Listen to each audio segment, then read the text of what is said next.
Welcome back. Our winter weather coverage continues, as does the power disaster. Let's go ahead and bring in Harris County Judge Lina Hidalgo for an update. Judge, we just got a brand new tweet from ERCOT, so I want people to hear what this says. They say there will be some restoration today, as we suspected, but they say the amount they restore will depend on how much generation is actually able to come online. Have you spoken with them, and do you have any sort of estimate? We've been in touch with Centerpoint and with the state. Our staff has been in touch. It's a fluid situation. It's good news to have them say that generation's coming online. But remember, they had some generation come online yesterday as well, and that didn't make a material difference. So I don't want people to set their expectations too high. I think right now where we should be is, if we get more power today, more homes online, great. Let's not count on that to be an enormous number. But look, we're all hoping for the best, and I know they're trying their hardest.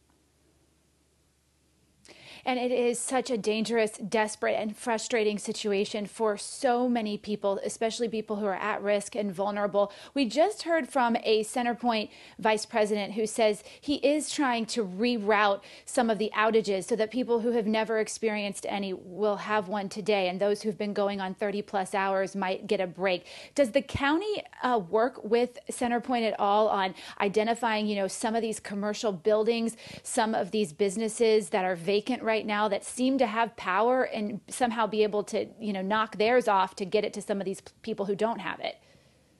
Yeah, it's a very tragic situation. It's a nightmare for people who've been without power for over 24 hours, incredibly cold weather. And so we're all bracing for that to be addressed. I've spoken with Centerpoint here. At last count, they have 1.37 million customers without power, which is more than what we had without power around this time yesterday. So that goes to my earlier point.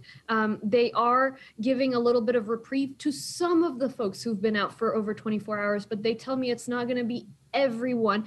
And they are working to at least target those buildings downtown that we asked folks to turn off. Some of them listen. Some of these private businesses are just not doing their part. So Centerpoint has told us they are working on forcing those off. They couldn't do it last night because you have to be careful not to touch any critical infrastructure that passes through downtown. So, we are urging everybody to do their part. And I want to be very clear with this, is history is going to remember who did their part, who tried to help others. So many people are sacrificing, putting their temperatures lower, even though they know they might lose power. And so we need businesses to do the same. To answer your question specifically, I do not have the ability to direct Centerpoint to shut off the power for certain areas, certain businesses, but I sure have been asking them to do that. And I know they're focusing particularly on downtown, and they're trying to rotate the outages as best they can, but they tell me it's not like all the people who've been without power are suddenly going to get it back, and it's going to be a new set of people. It's just going to be a slight shift. Yeah. Well, that's an important update, Judge. Thank you for letting us know about that. A lot of people saw downtown all lit up last night and had questions.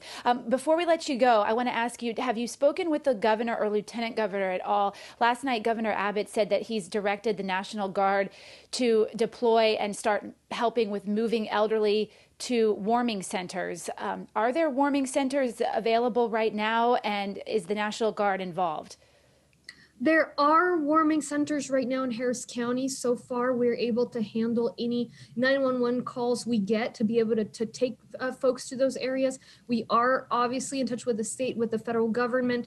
I don't know that right now we're having we're needing the National Guard, but certainly if it's something that comes up, we'll make that request. I do want to highlight a couple of things before I hop off. We're seeing increased reports of carbon monoxide poisoning. Very tragic.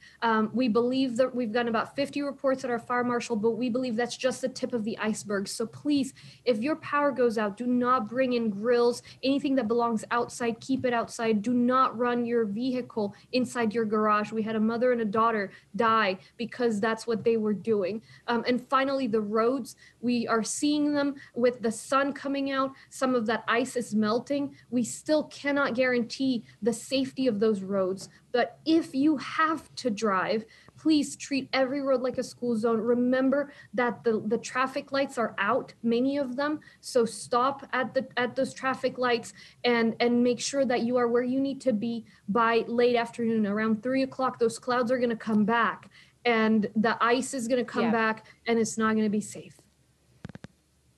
Okay, yes, Judge. Unfortunately, we're not out of the woods just yet with this winter event. Thank you so much for your time. As always, we hope you can join us again tomorrow. Appreciate it. Thank you.